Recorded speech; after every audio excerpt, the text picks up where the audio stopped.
Evangelio de octubre 28, 2016, del Santo Evangelio según San Lucas. En aquel tiempo subió Jesús a la montaña a orar, y pasó la noche orando a Dios. Cuando se hizo de día, llamó a sus discípulos, escogió a 12 de ellos y los nombró apóstoles: Simón, al que puso el nombre de Pedro, y Andrés su hermano, Santiago, Juan, Felipe, Bartolomé, Mateo, Tomás, Santiago, Alfeo, Simón apodado el Celotes, Judas el de Santiago y Judas Iscariote, que fue el traidor. Bajó del monte con ellos y se paró en un llano, con un grupo grande de discípulos y de pueblo, procedente de toda Judea, de Jerusalén y de la costa de Tiro y de Sidón. Venían a oírlo y a que los curara de sus enfermedades. Los atormentados por espíritus inmundos quedaban curados, y la gente trataba de tocarlo, porque salía de él una fuerza que los curaba a todos. Palabra del Señor, gloria a ti, Señor Jesús.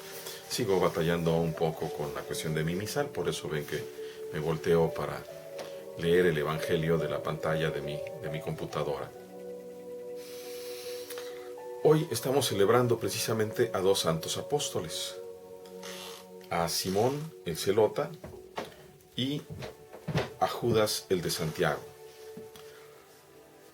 Estos dos apóstoles, igual que los otros, a excepción de Judas el Iscariote, dieron testimonio del Señor hasta el punto de la muerte.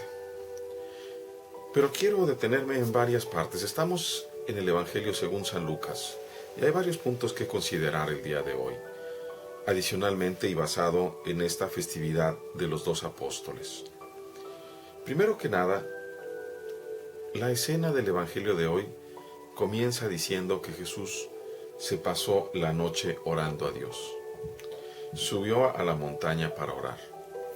Es decir, no se quedó ni en su casa, ni se quedó alrededor de la casa donde estaban, afuera, sino que se fue a un lugar solitario, donde no le distrajeran, y pasó la noche en oración.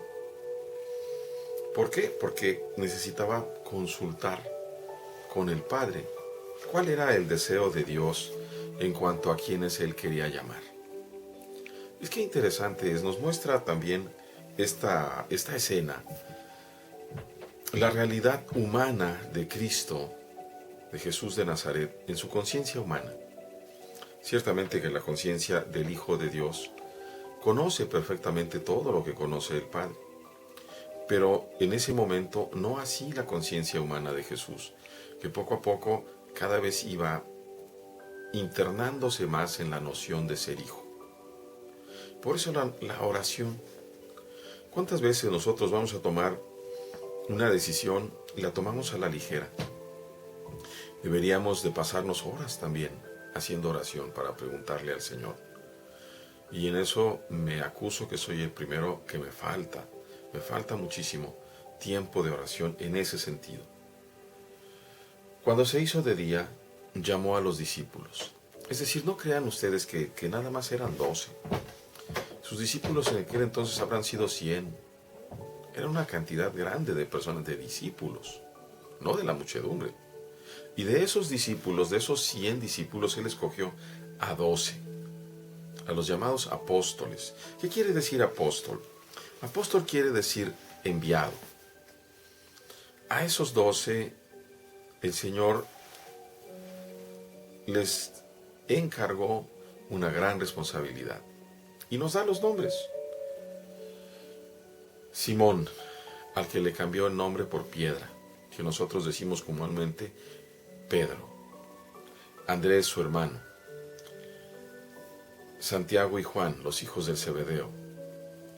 Felipe, Bartolomé, que también lo conocemos como Natanael. Mateo, aquel que era precisamente publicano. Tomás, llamado el gemelo, el dídimo. Santiago Alfeo, otro más.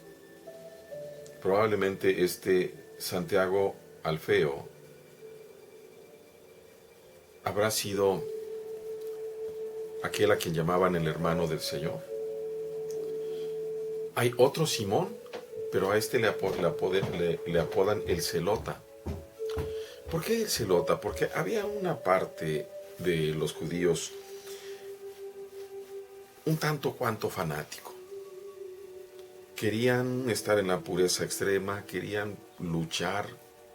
Sin embargo, dentro de esos fanáticos, Jesús escoge a uno. Vemos un grupo ecléctico, un grupo de muchos colores, de muchos tonos. Judas el de Santiago, no el Judas Iscariote, y un Judas Iscariote que fue el traidor. De todo este grupo de 12, que no había ni doctores en la ley, ni había fariseos, ni había ricos, sino más bien una cantidad enorme de pecadores. De ellos el Señor hace su primer grupo, el grupo que va a enviar. Y dice que después se bajó del monte con ellos y se paró en un llano. A diferencia de Mateo, que nos habla precisamente de este inicio de su ministerio, hablando de que Jesús subió a la montaña y se sentó, parafraseando un poco el libro de la Torá, la parte de la Torá, donde Moisés es llamado a la montaña para que se le entreguen el libro del Éxodo. Moisés es llamado a la montaña para que se le entreguen las tablas de la ley. Aquí Jesús no tiene que hablar con nadie, Él se sienta, Él es Dios. Es esa imagen. Pero en la imagen de Lucas que escribe para los paganos no tenemos esa noción de por qué sentado en el monte o no sentado en el monte. Por eso simplemente dice, bajó a un llano con un grupo grande de discípulos y de pueblo que venían de Judea, de Jerusalén, de Tiro y Sidón, a oírlo y a ser curado de sus enfermedades.